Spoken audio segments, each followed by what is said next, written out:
Alors pour le chapitre sur les lois à densité, on va commencer par la démonstration du premier théorème, qui est le suivant: si x suit une loi uniforme sur un intervalle AB, alors sa fonction de répartition est définie de la façon suivante. Elle vaut 0 si x est plus petit que a, x moins a sur b moins a si x est entre a et b, et 1 si x est plus grand que b. Alors il y a quelque chose qu'il ne faut pas perdre de vue dans le but de faire la démonstration, c'est que la variable x, elle a donc comme densité la fonction petit f qui est définie par 1 sur b moins a sur l'intervalle AB, et 0 sinon. Autrement dit, la fonction petit f, elle est définie par morceaux, et en particulier sur 3 morceaux. Et donc forcément, on l'a vu dans le chapitre 21, sa fonction de répartition, grand F, sera elle aussi définie sur 3 morceaux, qui sont moins l'infini a plus l'infini, et b plus l'infini. AB, pardon, et b plus l'infini. Autrement dit, il va falloir considérer les 3 cas lorsqu'on va vouloir grand F de x. Le premier cas, x appartient à cet intervalle, puis x appartient à celui-là, et enfin x appartient à celui-là. Pour petit rappel, je ne l'ai pas redessiné ici, mais la fonction de densité, si on doit la représenter, elle va avoir cette tête, donc elle est nulle avant A et après B, et ensuite elle vaut 1 sur B moins A sur l'intervalle AB.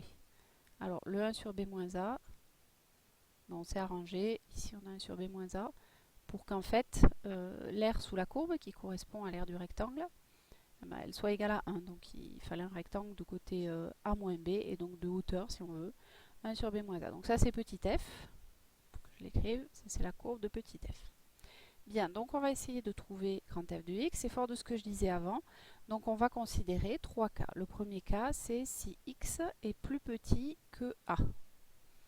Et bien dans ce cas-là, alors il faut aussi se souvenir, oui évidemment, je ne l'ai pas écrit, mais la chose dont il faut se souvenir et ne jamais oublier, c'est la façon de passer de la fonction de répartition à la fonction de densité, ou plutôt le contraire d'ailleurs, de la fonction de densité à la fonction de répartition.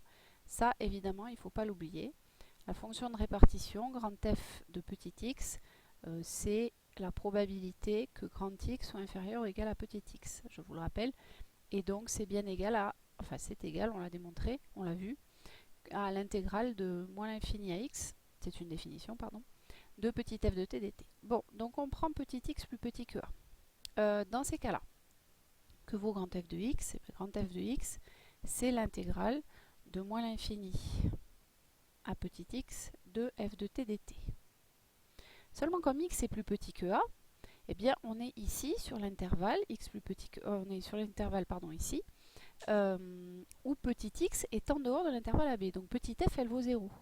Autrement dit, j'ai l'intégrale, alors certes elle est impropre, mais comme c'est l'intégrale impropre d'une fonction nulle, eh bien elle vaut 0. Et donc ce cas-là se règle assez vite. Le cas suivant, c'est lorsque x est entre a et b. Alors là, ça va être le cas entre guillemets intéressant, il va y avoir de vrais calculs à faire, puisque la fonction de répartition, c'est l'intégrale de moins l'infini à x de f de t dt, comme tout à l'heure. Par contre là, je vais devoir couper mon intégrale, puisque x est plus grand que a. Je vais avoir une première partie qui va être l'intégrale de moins l'infini à petit a de 0 dt, puisque ma fonction petit f elle est nulle. Et donc en fait cette intégrale là, qui est une intégrale impropre, elle converge, elle est nulle, donc il n'y a pas vraiment de problème. Plus intervalle de a à x, de la fonction 1 sur b moins a, puisque f de t, elle vaut 1 sur b moins a sur cet intervalle-là. Alors ne pas oublier que 1 sur b moins a, attention, évidemment, ça on n'y pense pas forcément, c'est une constante par rapport à t. Ça pourrait être un tiers, un quart, un cinquième, ce que vous voulez, bref, c'est une constante. Et donc par conséquent, on peut le sortir de l'intégrale, et du coup on se retrouve avec l'intégrale de 1 dt. Autrement dit, une primitive de 1 c'est t, et tout ça à prendre entre a et x, d'où le 1 sur b moins a, b moins a, facteur de x moins a, que l'on peut soit laisser écrit comme ça, soit, pour plus de simplicité, x moins a sur b moins a. Et enfin, le dernier cas, eh bien c'est lorsque petit x est plus grand que b. Alors là, évidemment, c'est comme tout à l'heure, il va falloir couper notre intégrale. Alors je vais faire directement la coupure, donc de moins l'infini à petit a de 0, plus de petit a à petit b de 1 sur b moins a dt, plus de petit b à x de la fonction constante qui vaut 1. Qui vaut, pardon, 0, excusez-moi. Je me trompe, c'est 0 ici, puisque c'est ma fonction de densité. Donc ces deux intégrales, elles valent 0. Et alors si on regarde bien, on peut la recalculer. Hein, ça, en fait, c'est un petit peu la même que celle qu'on a ici. Enfin, bref, je vais la calculer. Donc ça fait 1 sur b moins a fois t, qui est une primitive de 1 du coup, parce qu'on se retrouve avec l'intégrale de a à b de 1 dt. Une primitive, c'est donc t, prise entre a et b cette fois. Donc ça nous fait b moins a sur b moins a. Ce qui nous donne donc bien 1.